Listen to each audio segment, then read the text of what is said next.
All right, it's Jared Moore, and we're back with another Meet the Candidate for the MCN Elections 2021. Tonight's candidate is Anthony Beaver. He is a candidate for the Tulsa District Seat B.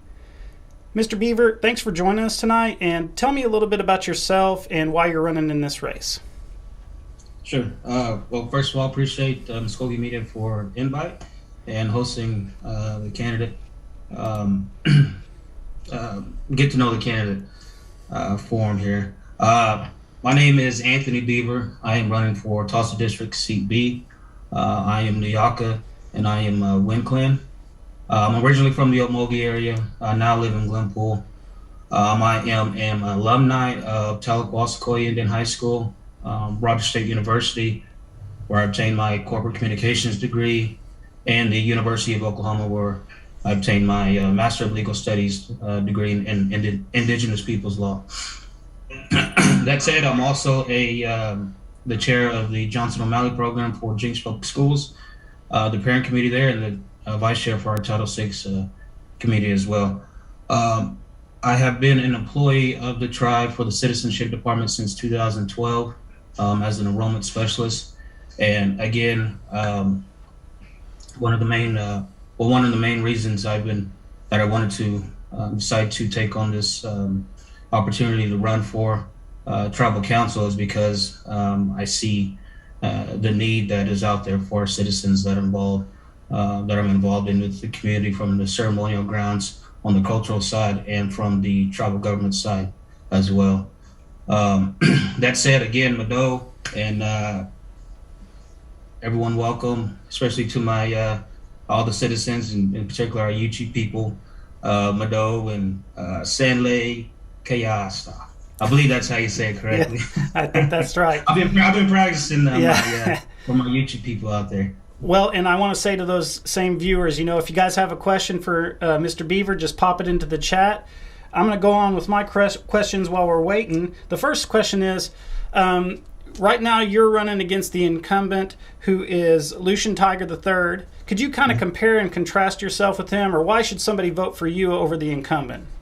Sure. The incumbent, I'm sure with all due respect, has believe that he has done everything the best he can for the betterment of our tribe. But as for me, I bring new ideas, new ways, and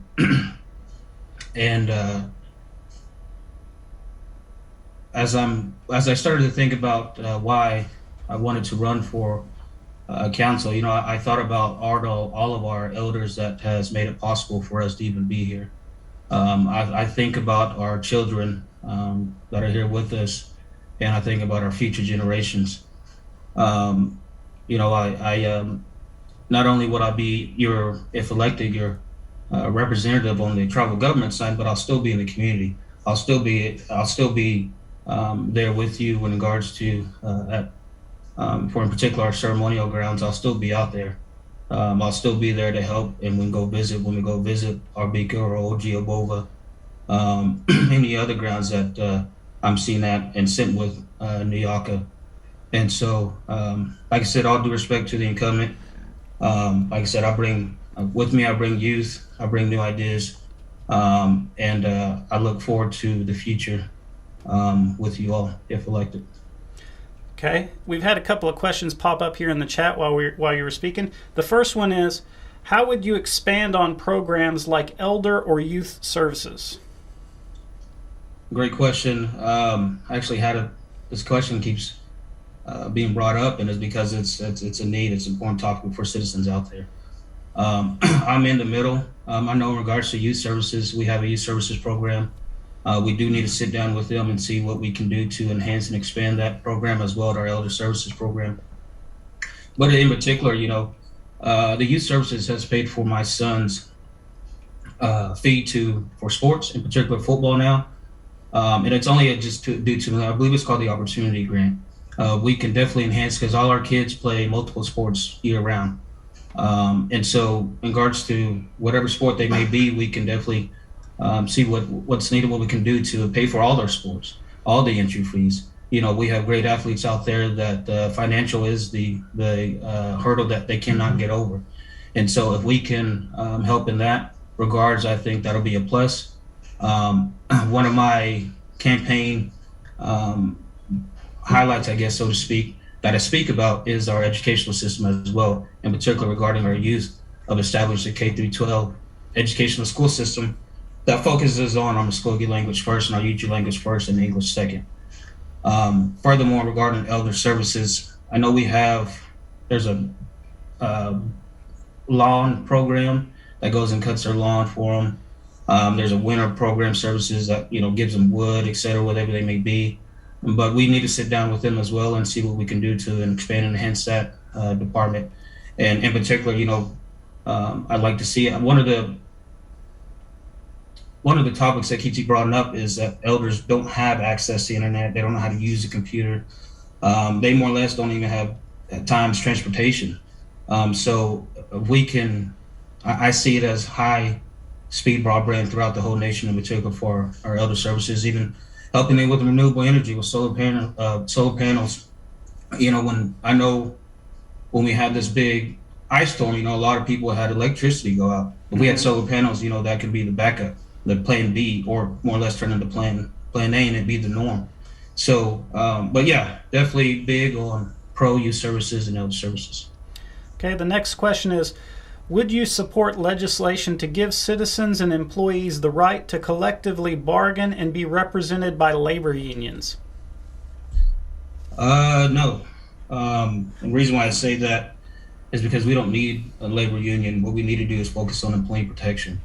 We need to focus on a due process for employees that feel that they've been wrong or fired, wrongfully terminated by the tribe, and have an appeal process for them to do. So, we need to not be an at-will employer and focus on employee protection. Okay. The next question is, as chairperson, are you willing to put discussion and possibly taking action to contest Oklahoma's authority to enforce House Bill 1775 on the Jinx NAE program on the next JOM meeting agenda? Yes. Okay. Yeah, the critical theory, that's a violation of all what Johnson O'Malley stands for. Okay. The next question is, would being a council member be your only job? Yes. If elected, I'm able to go back to the citizenship department for the time being until I'm sworn in. From there on out, I'll be resigned once I'm sworn in, and then this will be my only job, is to focus. I won't have any other job. My job is to be your representative and to focus on our citizens. Okay. The next question is, since you are stubbornly in support of continuing to violate Article 2 of the 1866 treaty, how do you intend to make up lost federal funding that may be imposed as a result of that misguided stance?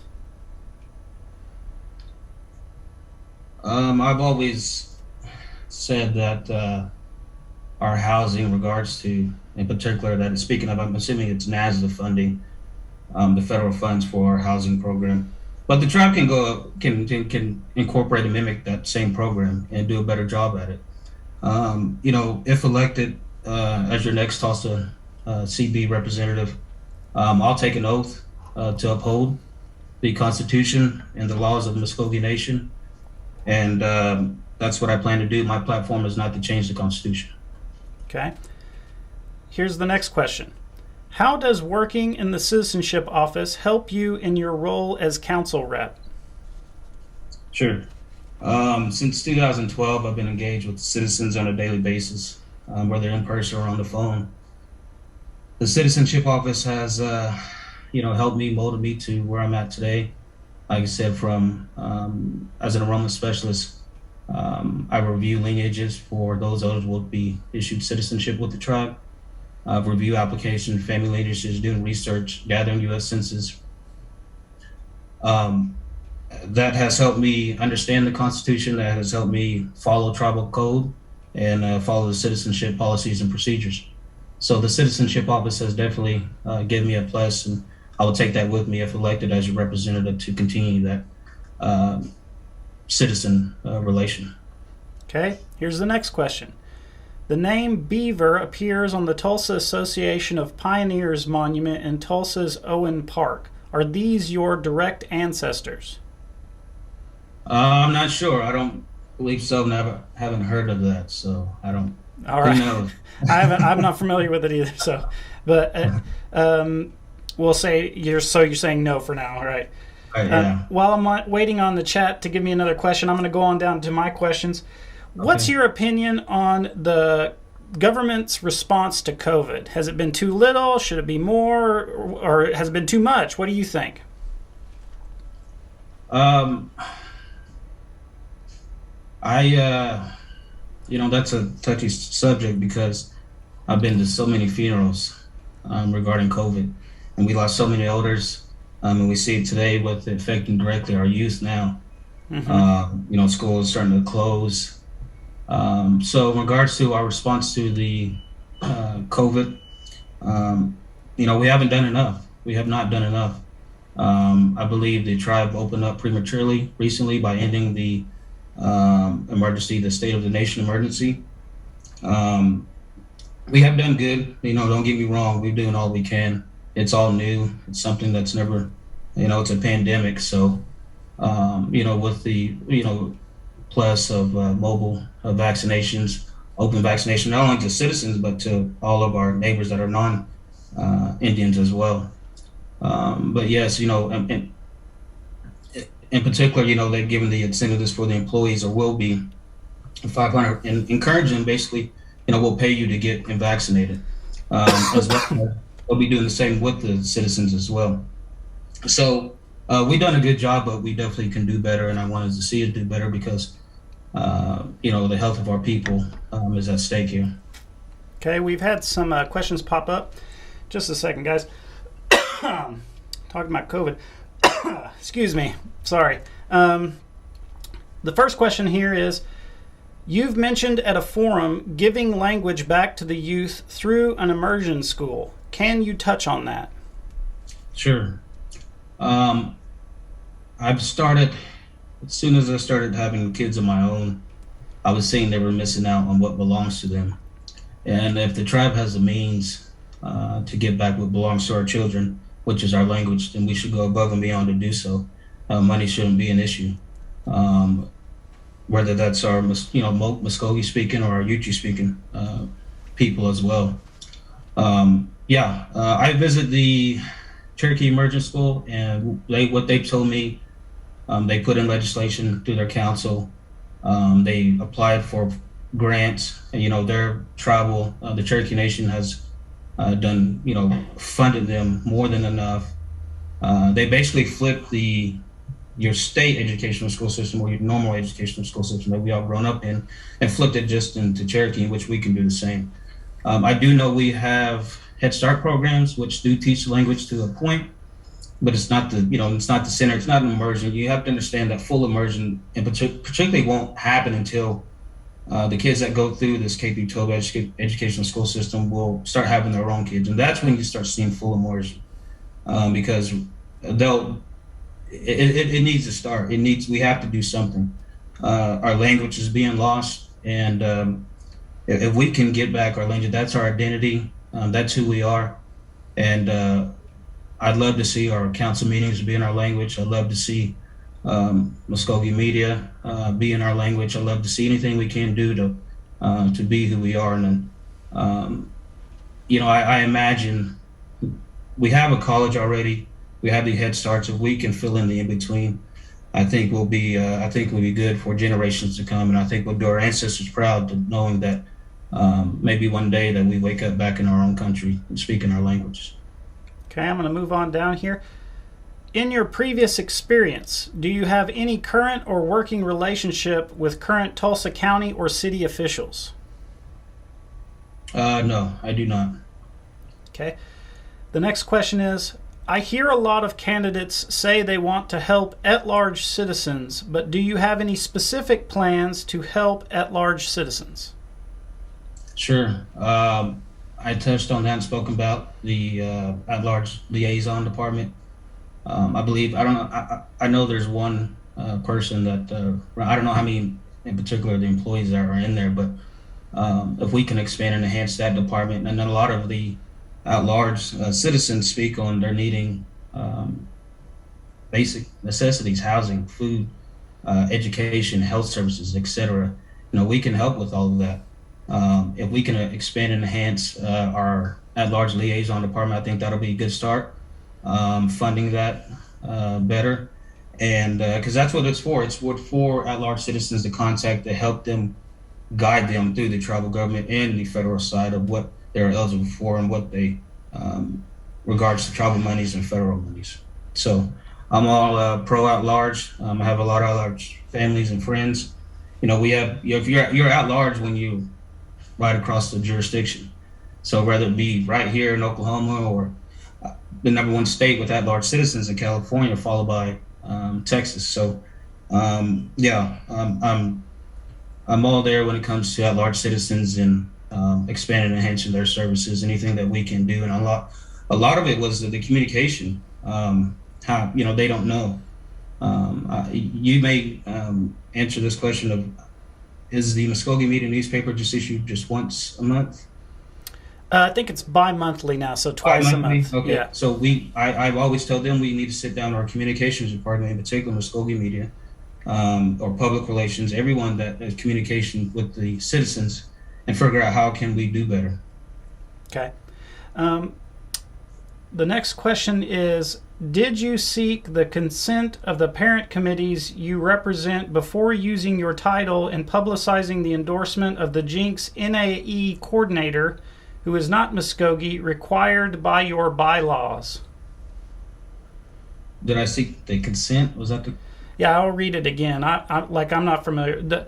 Did you seek the consent of the parent committees you represent before using your title and publicizing the endorsement of the Jinx NAE coordinator, who is not Mvskoke, required by your bylaws? Yeah, I spoke with the coordinator. She, Linda Bolin, about doing an endorsement for me. She stated she could do one on behalf of the at-large community, that she's the founder of the greater at-large Cherokee community, but couldn't do it on behalf of Jinx Public Schools. I corrected the title on the video that I shared of hers, so that's all been taken care of. Okay. The next question is, are you aware if... Hold on, I got to read it. Are you aware if of your ancestors owned slaves? I think he's asking if you know if your ancestors owned slaves. No. Okay. Let's see here. The next question is, if elected, would you be in favor of supporting and voting for cost of living adjustments for employees annually or biannually? COLA raises have not been implemented every year. Yeah, I'm in favor of that. In particular, annually, as we can see the cost of living going up every year. Okay. The next question is, do you think that the Attorney General should be voted on by the citizens or be appointed by the administration as it is now? If you agree that it should be voted on, will you bring legislation to do it? No, not at this time. It's voted on in a way, but it is voted on by the National Council. They have to approve that. But voting on by the people, no, I think it's fine as is. Okay. Do you support the removal of the restriction that prevented citizens who are a quarter blood quantum citizens or less from participating in Johnson O'Malley programs? Can you repeat the question again? Well, I'm going to read it verbatim. So if there's a grammatical, do you support the removal of the restriction that prevented citizens who are 1/4 blood quantum citizens or less from participating in Johnson O'Malley programs? That's the first time hearing that question. Well, I've heard the first part of the issue of those that are lesser than quarter running for Mvskoke Nation elected office, but in regards to Johnson O'Malley, I'm not too sure on that. But no, the quarter blood quantum to run for office, I'm in agreement with. Like I said, if elected, I'll be I'll be sworn in to uphold that Constitution.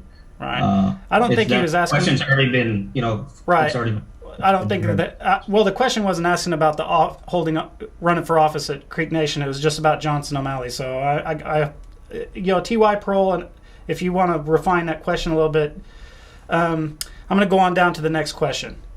Okay. Any specific ideas how to speed up the housing process? I heard the waiting list is 4 years. Yeah, and that's the NASDA program, the federally funded program.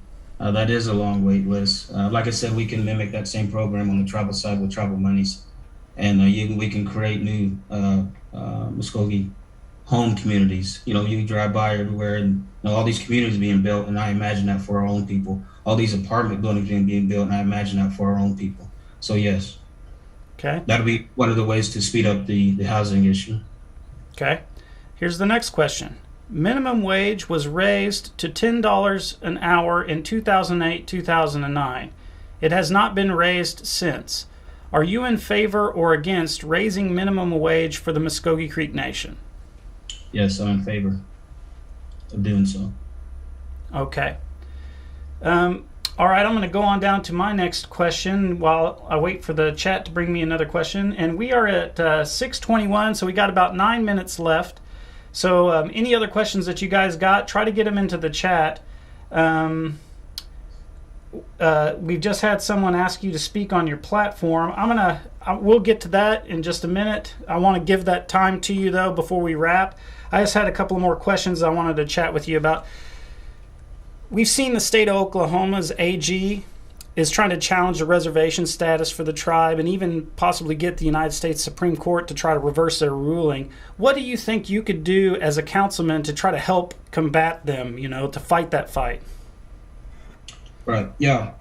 As a councilman, if elected, I would seek out the best federal Indian law people, legal aid, to put our step forward and fight that. The Attorney General did file a brief to basically for the Supreme Court to dismiss all of McGirt, stating that they got it wrong. They didn't get it wrong. We definitely need to. I believe the tribe created a reservation commission that focuses on everything that the McGirt decision surrounds it, whether it be on the criminal side or civil side. Mm-hmm. And so we definitely need to get an update on that, see what the executive branch is doing regarding that. But as far as the legislation side on the legislative branch, I'll be in all favor of putting all funding towards protecting our sovereignty, in particular using McGirt as our legal vehicle driving forward.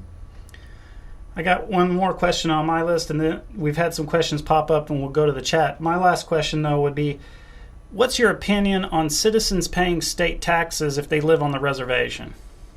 They should not pay state taxes. In fact, one of the incumbents, actually, and I'm in agreement with, states that let's do away with them altogether. The tribe, let's stop making employees pay state taxes. The tribe paying state taxes, let's make it stand on the taxation issue, which is in this case, again, it's the civil side now. That's the big topic. The criminal side has already been addressed, and it's the civil side that is threatening the state of Oklahoma. But that's the reason why you see them attacking us daily, because they know what it can be doing, what McGirt can do legally. So regarding taxes, no, our citizens shouldn't be paying state taxes, nor should the tribe overall.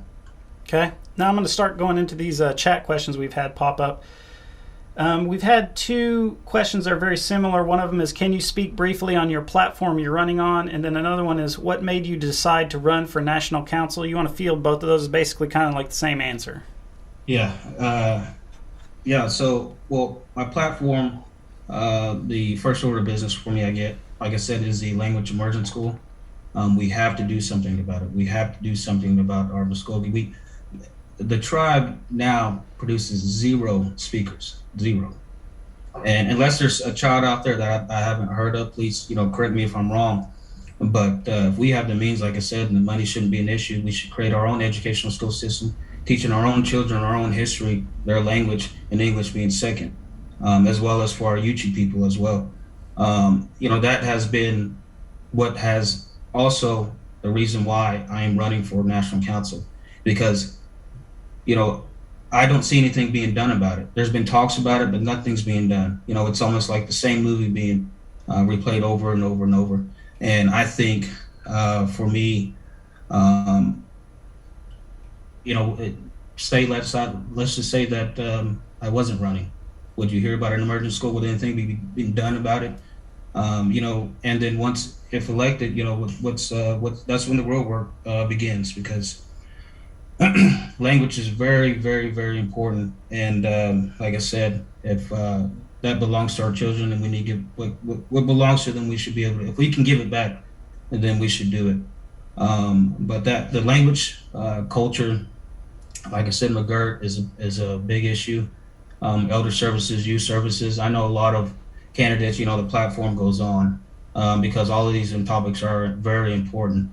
Renewable energy, having our own funeral homes, our own nursing homes, etc. But yeah, that's one of the main reason why I wanted to run is to help because it's needed. Okay. We got about 4 minutes left. Here's the next question from the chat. Do you think your by-blood only citizenship views impact your ability to serve Cherokee Freedmen descendant families enrolled in the Jinx NAE program, knowing you don't accept their citizenship as legitimate?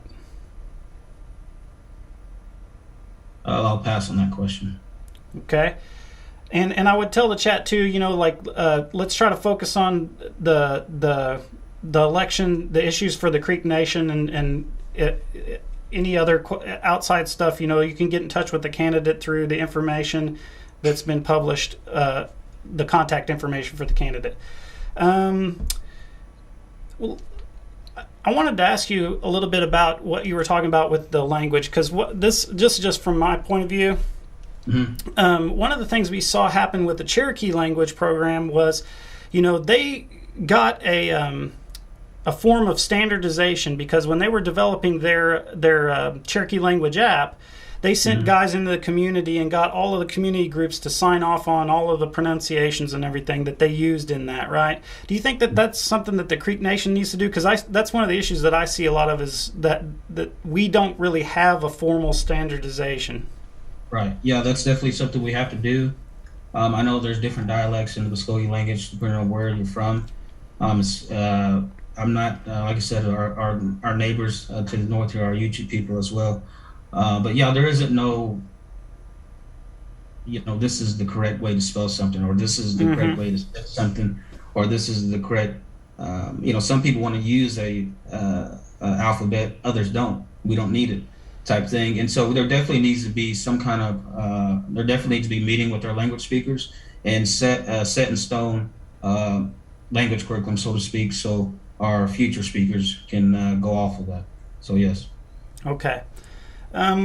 We've had another question pop up here, or two more questions. I'm going to try to squeeze them in before we run out of time here, but I just want to tell you while we're going into these questions, I appreciate you coming in tonight. And in your district, there's probably going to be a runoff. So in the future, when we go from the primary, in that span between the primary and the general, we want to try to have some forums where we have both of those candidates in that race. So we might be reaching out to you in the future if you make it past that primary stage. But here's these chat questions. Will you be able to work effectively with the administration and other council reps and do what's in the best interest of the citizens? Yes, I will. I know I've heard some talks about not so much on the judicial side of it, but the executive and the legislative, it being, the communication or not working, and being on the same page. But yeah, I'm willing to work with all, because if elected, I'll have to work with 15 other representatives, and on the executive side as well, willing to work with them. If we may not agree on everything, but at least we can come to compromise on things for the betterment of the tribe overall. So yeah. Okay. I'll definitely, I keep that in mind, because I'm just one person again. I'm not going to go in there and change anything overnight. But if we can sit down and, talk some real issues and figure out a way to handle these issues, I think we'll be on the right track. Okay. I kind of skipped over a question here.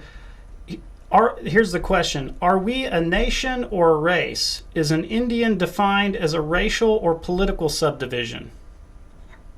Indian is by laws is defined by a political. Okay. Yeah, the term Indian, that's where it comes. It's a political definition. Okay. Here's the next question. I'm going to edit this question a little bit in my head because they left out a word. Would you help write legislation to give raises to the fluent language speakers working at the Mvskoke Creek Nation? They only get 50 cents more. Right. Yeah, they only get 50 cents more if you're a current language speaker and employee. That needs to be up. And I think I've heard our language department, their employees may not even get $27,000 a year. Now that's ridiculous. That's very ridiculous, and it's sad. It's embarrassing. Yeah. So and on that, I just want to chime in there because we're gonna. This is the last question. So, but I also want to say, what do you think that? That law has been on the books for a while. That the 50-cent increase. How should that be determined, though? Like, is there a test or what? Because it kind of gets back to what we were talking about certification. Like there has to be some type of standard, right? Yeah, I think there is a certification. Is there? Okay. Yeah, I believe there is. Yeah. Do you think that it's adequate what we have now on that front? As far as. Yeah, I think it's in regards to verifying if a person is a language speaker or not. I think we can take a look at it, but I think what they are doing now is fine. Okay. Great. Thanks so much, guys, for tuning in, and thank you, Mr. Beaver, for joining our program. And if you make it past the primary, we'll be getting in contact with you for the next series of forums. And again, I do want to say one more thing before we wrap. I had a candidate scheduled for Wednesday who had to cancel.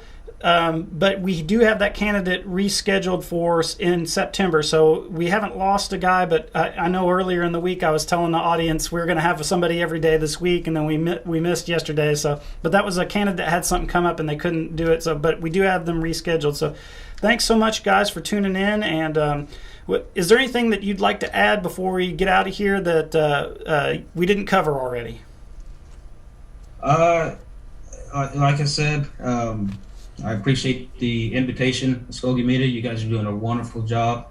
I got a communications background, so what you guys are doing, and I've seen Mvskoke Media evolve over the years, and you guys are doing a wonderful job.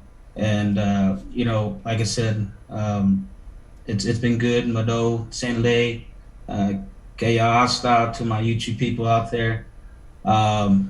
I'm asking, for your vote on September 18th. This election has taught me a lot. I've grown. I've involved. As time being, as we continue on this journey, we're halfway there.